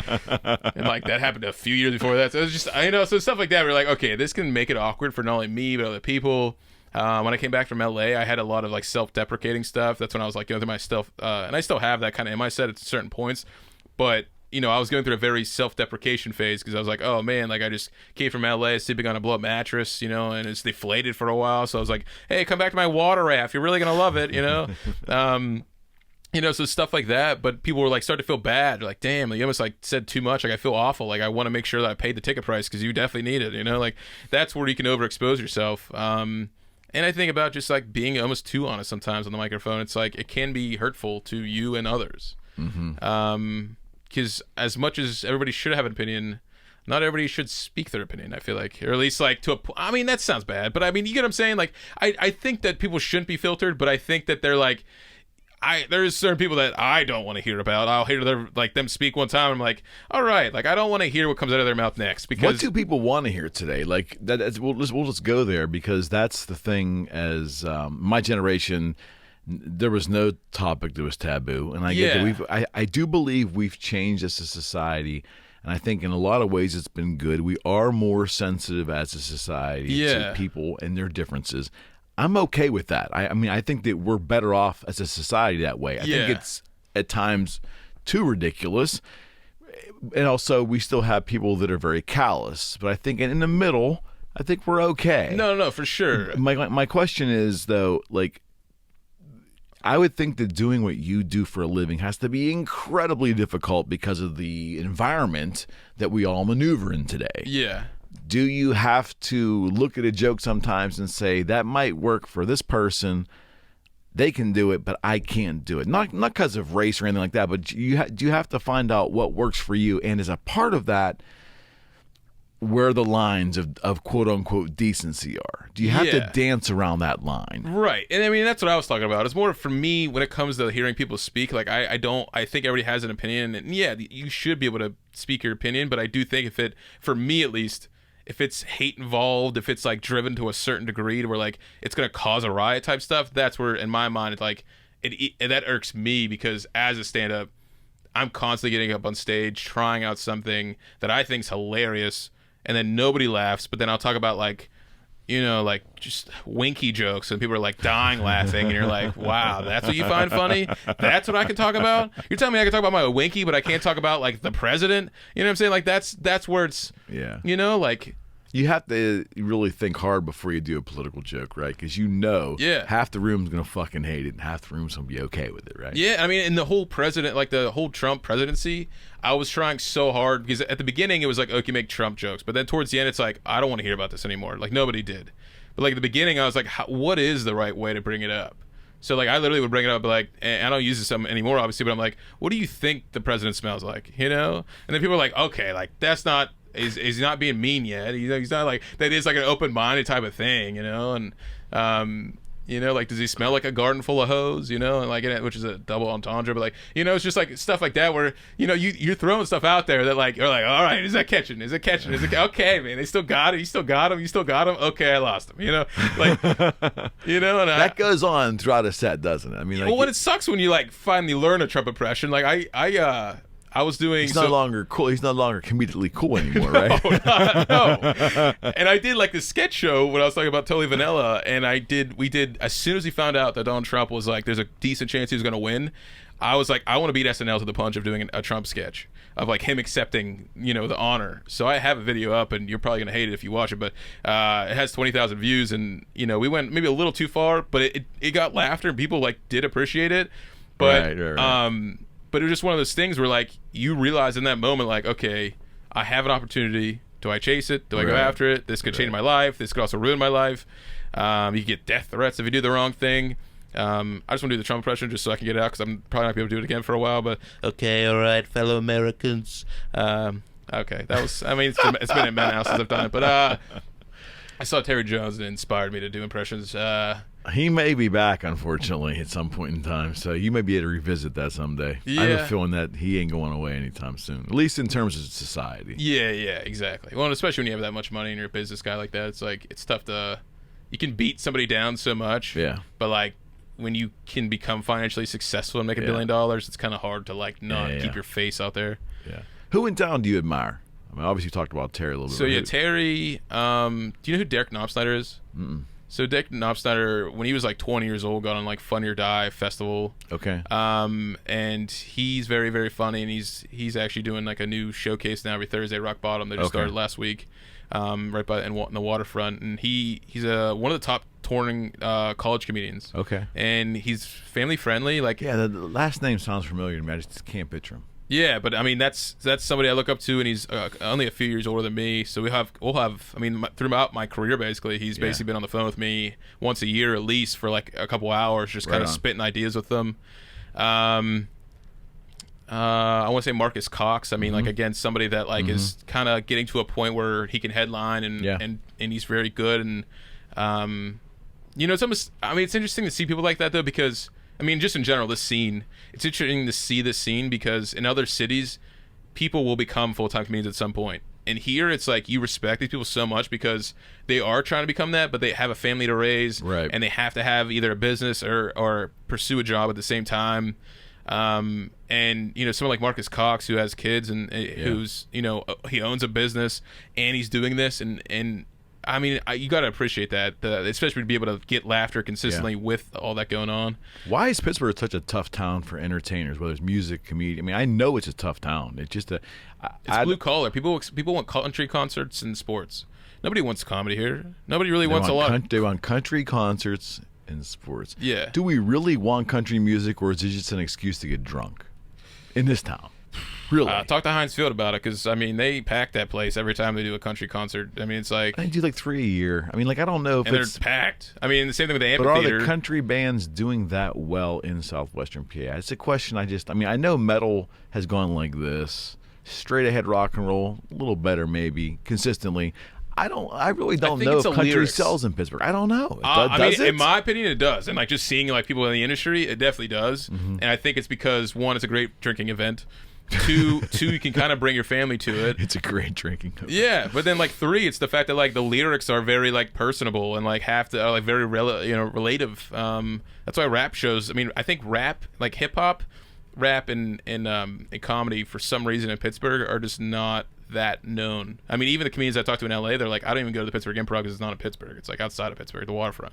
You know, and like I don't know. I mean, you got Arcade Comedy Theater, and I think I respect Jason Clark for running that because that's definitely a great. But our downtown area is not vibrant like other cities. No, it's just not at all. It's not. You go outside the city at least a few miles. Yeah. Yeah. But yeah, what was the question again? I'm sorry. Well, no, I just I guess my point is Pittsburgh is a tough town for anyone who entertains. This is the town where, quite frankly, you'll get a guy to take a girl out for a date, and he'll buy her a $17 fancy, I don't know, drink, right, to impress her. But the guy won't spend $5 for the band who the cover charge for a band who lugged all their shit there to play for 3 hours. Yeah. It's nuts. We don't respect local live events like some other cities do. Well, and I think it's because people, they either want to spend $40 to see like the best, or they don't want to spend any money at all and not see anybody. Like I think people don't want to be, they don't want to get their hopes up and be disappointed. And I think the problem with, even like I was telling you about like free shows compared to paid shows, it's not that it's all about the money, but there's an aspect of money and paying for a ticket for a show that you expect a certain quality. Mm-hmm. So, I don't know why. I think it's more of the fact that the improv, like maybe they're afraid the openers are going to suck. And like I've even heard like moments where people are like, oh, I took my whole entire business out to the improv, and there's this guy that everybody knows, headliner wise, but he just didn't do good, and it made everybody upset. And he said about this. Well, that's just life, though, right? That can happen to anybody. And that's comedy. Like there's comedians that I know that are absolute killers. They go out and they slap for 30 to 60, sometimes 60. I watch a guy do 120. Like it's like you're like, whoa, like it's like the Bill Cosby aspect with Terry's like you see these people that do 2 hours of stand up and they're killing it for 2 hours, but then you see people, the same exact people, go up for 2 hours and bomb, and you're like, most of the time they're not going to end up with 2 hours. They're going to stop at like 45 because they're like, I need to get the fuck out of here. That is not a place you want to stay in. That's not an environment that's going to keep you going. You're like, I'm glad I spent 2 hours doing that. But I think that's what people are afraid of in Pittsburgh, and I think it's more people want to drink and communicate. Like you're trying to take a girl out, you're going to spend money, you want to go talk to your girl, and you want to like be able to like have that moment. But like comedians, there is comedians that like are starting out, and they're so attention hungry that like if you even talk to your girlfriend or what drink you're ordering, they'll get mad. They're like, oh, you guys talking, you huckling, what are you doing? And you're like, all right, dude, relax, Jeezy, and that's what's your stance on I don't know, engaging the audience. You mentioned prior that you're good at it, but how do you handle hecklers, and will you pick out folks and roast them? I enjoy it. I definitely don't think everybody should do it, and I've even had moments where I regret it. But I do think that like as far as crowd work goes, it's it gets some people involved. I think especially with the first couple of minutes you get on stage, if you're not talking about the venue, the area, the people, and you're just talking about yourself, or like even current events are acceptable because people relate to that. If you're not relatable to the audience, especially in the first couple minutes, you're not there. You're somewhere else. You're in space while these people are here. How did Stephen Wright make it then? He bombs 800 times. There's always an anomaly, right? There's always a that's black like Mitch swan, Hedberg. right? I don't know if you heard about Mitch Hedberg, but like he literally would bomb over and over and over again. And then somebody was like, bro, he got it. Like when people were paying attention and they get what he's doing, they're going to love it. And then once he built that fan base, that's when it really blew up. And people go in there expecting that dry. Yeah. Okay. But even when he was taping like his first Comedy Central thing, supposedly he didn't do that well because people didn't know who he was and what to expect. No, I get that. No, I totally get that. I think about this town. It's just this is a very hard town, and I've seen entertainers get angry at this town. They don't wear it as a badge or anything, but when you get them talking, you can see that angry is probably a strong word. They get frustrated. Yeah, well, because think about sports. Think about Antonio Brown. Like obviously he ended up being like a bad person in all of our eyes, and like he did some things that obviously you shouldn't have done. But before that, when he was actually like getting the records every season, people still didn't respect him because he didn't have a championship. Mm-hmm. In Pittsburgh, it's like if you don't have rings and you're bringing the rings to us and you're making us excited and happy, then we don't care for you. We don't want you. Like at least in my opinion. Yeah, even Mac and Wiz, as much as they had success here, they didn't have like really major success until they left and came back and were on tour, and that was kind of like, so they always represented the city, but like it was one of those things where they only performed here so many times a year because they knew that they would sell out if they did it multiple times a year. But if they were here like every week, right, nobody would appreciate them at all. It was like it'd be oversaturation. And I think that's just it. Like you have to earn your respect here. If you don't earn, you have to grind out. Like you have to, especially in stand-up, like you have to take your bombs here. You have to have bad performances here and show people the longevity of it and kind of prove to them that like this is your career. Right. Because I went in thinking, like, I literally, day one, I'm like, I'm a stand-up comedian, guys. Hey, good to see you. Hey, I'll sign your autograph. But like, in reality, it's like, no, like, go 10 years in, get a TV credit, get on the Tonight Show, like, perform every night of the week for years, you know, you get up to 45 minutes, like really show this is your career. You know, like I mean, it's like saying you're a real estate agent, but like you've never even sold a house. I mean, it's just like that's not true. That sounds like LA to me. What she's described, just saying you are somebody and expecting instant. I'm not saying comedians. I'm saying there's an element of LA where there's the illusion and then there's the reality. Yeah. Sometimes the illusion sells better than the reality does. I mean, Right? 100%. Right? 100%. I mean- it's you fake it until you make it. You got to look the look. Like I think some of the parts of the reasons why I wasn't successful early on there, and it wasn't so much that I didn't find my voice yet or it wasn't funny. It was like I didn't look like a celebrity. I didn't look like I was gonna be a star. I was broke. I was dressing like I still wear flannels a lot because I just feel like it's like a easy look to have that's not too expensive, and you look like an average person. And I think that sometimes that's almost better, like to fit in with the crowd. Right. But then I have like a jacket like this where it's like, you know, sometimes I just feel like I want to be confident. I want to know what my style is. And I think when I moved to LA originally, I had a varsity bomber jacket when I was leaving Pittsburgh. I had my first credit card, which is, I mean, that's kind of why I left LA, because I got into credit card debt and it was, you know, I fucked myself.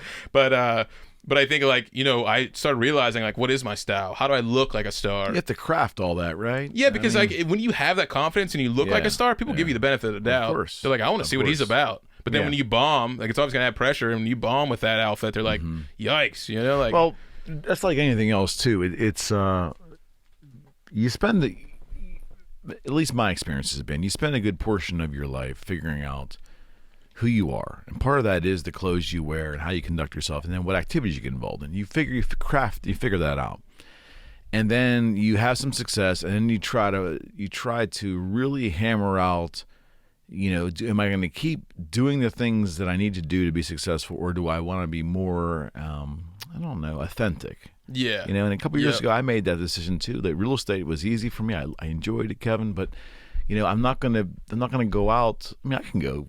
You know, I certainly can go buy any suit that I want and put on any image that I want. But it really, at this point, you know, I would just be bullshitting myself. Yeah. And I just don't want to be that. So when people meet me, they're going to get the authentic me. Now, I will tell you, there was decades prior in my life where I thought I needed to craft a different image, right? But was that really me? Yeah. Not really. Yeah. You know, I think in being comfortable in your own skin is probably the best advice anybody can give any younger person.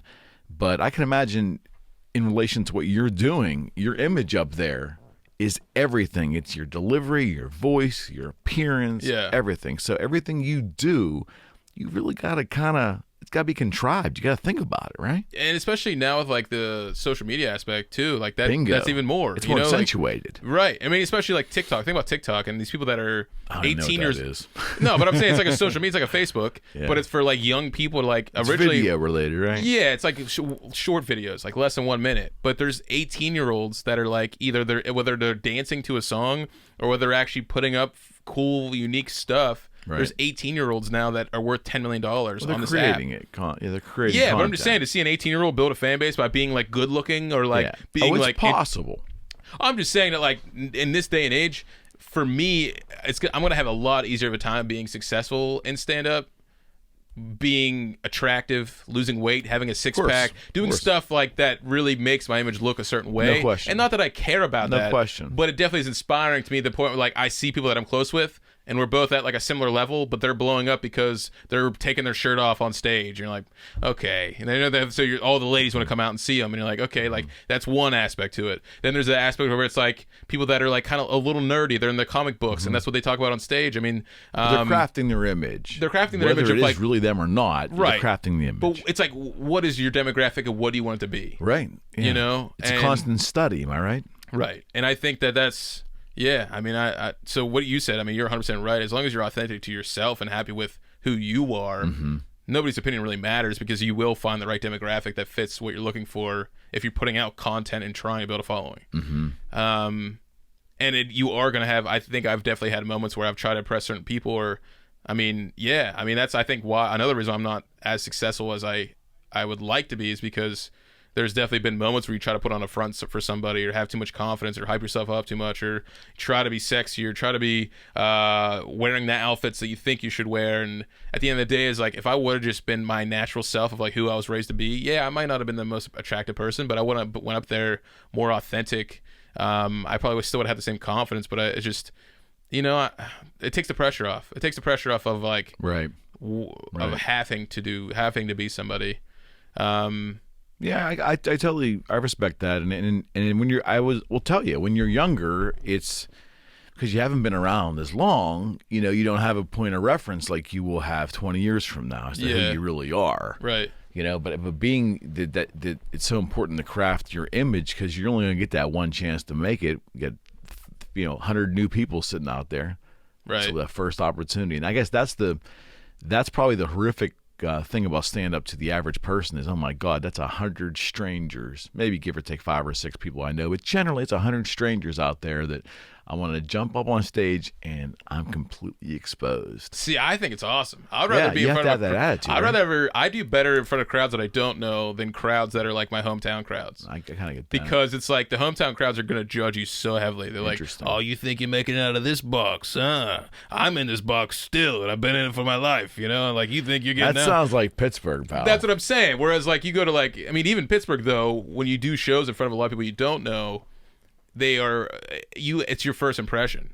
Right. It's your first time going up there. So, like, I will be a little bit more of what I'm not actually. And, like, right now, I'm like, you know, I would say that, like, I'm an organic guy right now. I'm like, I'm kind of like being this kind of like exposed a little bit. I don't know. Yeah. Like, you know, whereas you go up on stage, like, you have that moment where I can be that kooky guy and do these characters and voices and have this overconfidence, because to them, it's like, it's their first time seeing that. They're like, wow, this guy, like, you know, I'm there to make, in my mind, I'm there to make them laugh. So obviously I'm going to do what I can to make them laugh and know what my strengths and weaknesses are.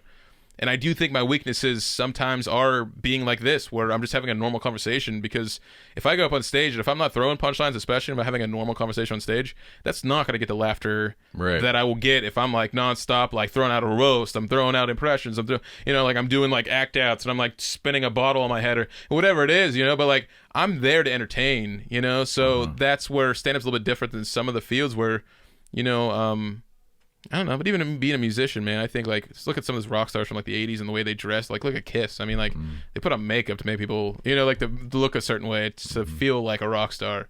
And that's why nobody else, I mean, I feel like... be different. They want to be different, right? Right. And it just stuck. Then they like, shit, we guess I got to keep doing it now, right? Yeah. I got to put a wig on, high heels, and makeup. I mean, come on.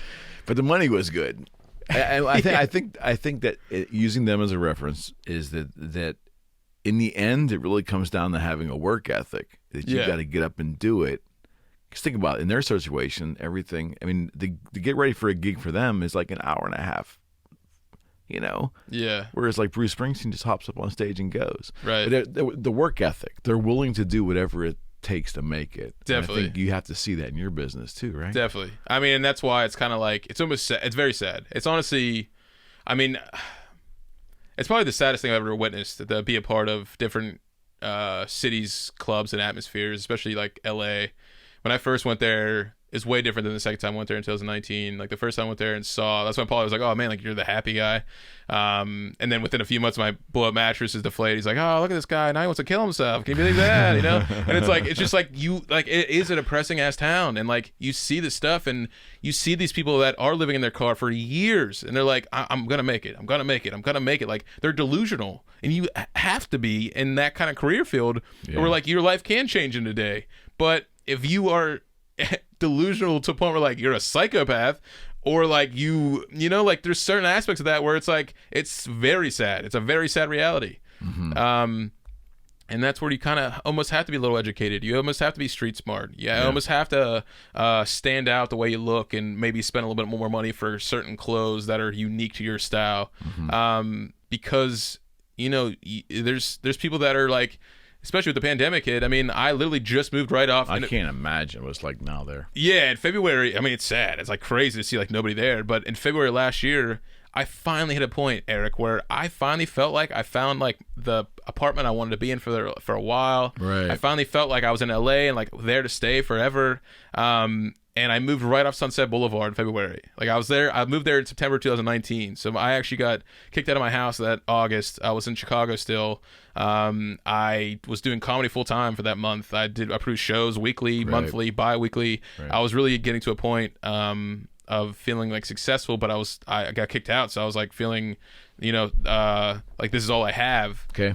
And vulnerable, and that was the first time I actually got laughs for doing material that was about getting kicked out and like being like kind of sad. Yeah. But then when I moved to LA that September, I knew that going back, I knew I had the right friends and the right, like, I don't know, I knew that set up to do it. Yeah, I was set up to do it, you know,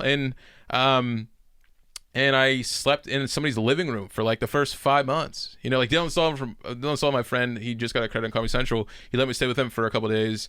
And then Paulie's old assistant from when I first started, the guy that was there the first day, that assistant I lived with for the second like week or week and a half. Okay. And then I moved into somebody's on Facebook, their marketplace, like somebody's living room. All they had was a bed, and like that was it. I didn't even have like curtains to put up in between like the kitchen or anything. People would walk past the front door, past me sleeping, to go to the room for the first like 5 months. And then I got to the point where February I had this 10-city tour plan with the Diversity Trip from America's Got Talent. I produced the whole thing with them. I was going to feature. I was getting up at the Comedy Store a couple of times, so I was like getting recognized and getting there. So I moved right off Sunset Boulevard, right by the Comedy Store and Laugh Factory. My childhood dream came to life. 2 weeks later, did that 10-city tour. Not even I'm paying rent for $1,200 for 2 weeks because I'm not even there for 2 weeks. And then 10-city tour. 10-city tour. It's supposed to be like 11 or 12, but 2 of them got canceled because of weather. Okay. But yeah, 10-city, and like I would say 8 of them are solid, very solid. Like I honestly feel very thankful to have the footage of all that too. Yeah. But we did them in I think 14 days or 15 days. And then I got back. I was working at Funko, so the toy company. Yeah. And it was actually like a great time. They supported me. I came back, gave me a round of applause. Like, yo, give it up for this guy. He's doing it. And like no other job I've ever had where people are like, yo, he's leaving to do what he loves. Like, you know, and that's cool. And then I got on the cover of a magazine in March, Artistic Platforms in Beaver County. And then I got up at the potluck at the Comedy Store like a week after, and I had the best set of my life. It was the 1 week the booker wasn't there though, which is upsetting. But you know, everybody there, regularized people that worked there, everything was like, "Hey man, you did great. Like you should be proud of that." It's like, wow, thank you. And I finally felt like I was really a part of the family, even though I was a little bit before. Got it. And then the week later, everything shut down. And so within a month and a half, I went from being like literally like the top of my entire life to like just slowly creaking down. You were talking to Terry about like the financial situation. I mean, for me, I got like unemployment for a few months, but then like August it ran out, and thankfully I saved a decent amount of it. But my friend here, he was going through a hard time, and he was like, "Hey man, if you want, like we went on vacation in like Laguna Beach before I left, so I could show him LA." I went to Santa Monica, and then we went to Laguna, and I honestly love that place, but basically. I moved in with him, and it's gonna sound crazy, Eric, but I was working on a TV pilot about working at a Texas Roadhouse, and I literally this past fall I was working at a Texas Roadhouse again, you know, and then now it's like I'm not working there anymore, but like it's one of those things where it was just such a rock bottom to be at such a high point, you know, and to get back. So my life is literally the craziest roller coaster ever. But now it's like I was thankful enough to be in this awesome project in January in Dallas, like a film project and acting and, you know, screenwriting. And that precipitated you coming down there, right? Yeah. So now they're working on my project, and I have a lot of cool people involved, and I'm not saying it's life-changing, Eric, but I definitely felt very welcome down there. I definitely felt I visited Austin, and I saw that like Austin is like almost becoming LA now. Where all LA comedians, a lot of comedians from across the country. It's all Rogan's fault. Yeah, I mean, but in the best way possible. And it was the craziest part is though, that's where South by Southwest is. That is a bumping scene already. Yeah. So like that is almost like Chicago right now, or a mix between Chicago, LA, and New York City. It's the most cosmopolitan city in Texas. Yeah, and one where there's a lot of opportunity, and like you can really. Again, it's gonna be one of those places where you can change your life in a week type of place. Right. But Dallas, 4 hours away, I saw that more as like a Pittsburgh, where it's like a little bit tougher, a little bit grittier, but like a little bit cheaper too, which is good. But also the fact that like it's bigger than Pittsburgh stand-up scene, way more supportive. People come out, they sell out shows. But the fact that it's Dallas and Fort Worth, 2 major cities, and Arlington, all within this area. There's a lot of people in that area. Right. People are going to buy tickets. People spend money down there for things. And I can just see the potential in Dallas where I can be producing a lot of shows there, even if I'm not there. Even if I'm on tour, I can still be producing weekly and monthly and bi-weekly shows in Dallas and build that scene up. Because the biggest thing I've heard right there is that Austin is too saturated already now, to the point where there's not enough producers. So there's very limited stage time. But it's fun. People care about each other more than it's not as much as a battle as LA. But Dallas is now where there's a decent saturation of comedians again. But there's so many venues that aren't doing comedy that like I see the potential and already starting to talk to venues that aren't normally like for comedy that are going to slowly become comedy venues. And I had this showcase called Rising Laughter in Chicago, and they changed the name now, but basically we did it for 2 years, and now it's going on its third year as like a thing. So they sell out every week now, and I'm going to use the name Rising Laughter to bring that back as a weekly showcase. And even if it's monthly or bi-weekly or weekly, but it's going to be basically a showcase monthly in multiple cities across the country.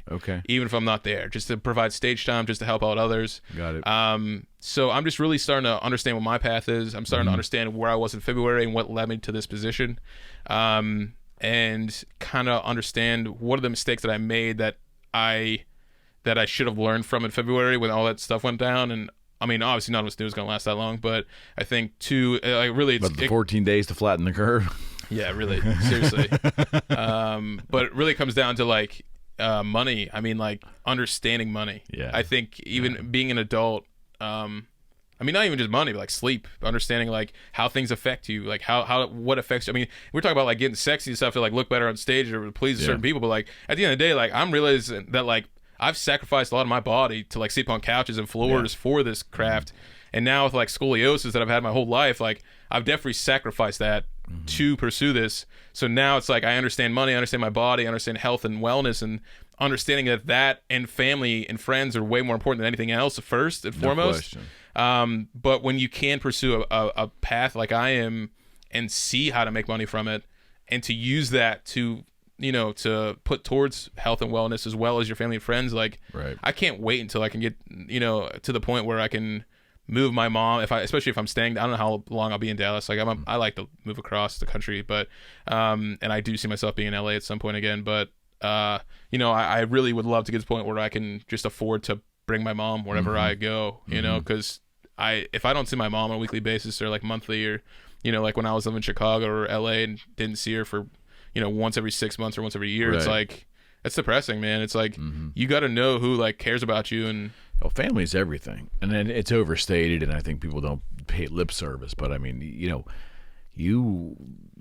and as you get older, I will tell you, as you get older, the things that matter the most to you are the relationships, just conversations with people. That seems to at some point it will supplant money in terms of priorities in your life. I don't know what point that happens, and it's different for everybody. But at some point, because as you can see.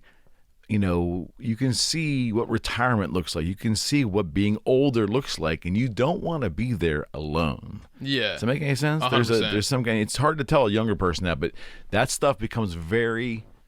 I don't know. I think, and if someone tells you it doesn't, they're probably lying to you. Yeah. It becomes more important than money. Well, but the craziest part though is, for me, for stand-up, I think one of the reasons why I'm pushing so hard to make money from this, one, because a lot of people don't do it, so like if you can find the way to make money, that's awesome. But two, it's like I think really it comes down to, like you said, like the aspect of, I mean, time and family and friends and precious moments. And if you can't afford to have time, if you're working 2 jobs, especially if you don't like them, and then you're taking up the time so you can't see your family and friends and you can't do the things you love, I mean, that's super sad. But I think for me, I'm getting to this point in stand-up where I don't want a headline yet because I don't deserve to headline yet. When I headline, like, I mean, that's why I like doing this Kevin Budkey and Friends. The fact that that's sold out in McKees Rocks, where I lived for the first 7 years of my life.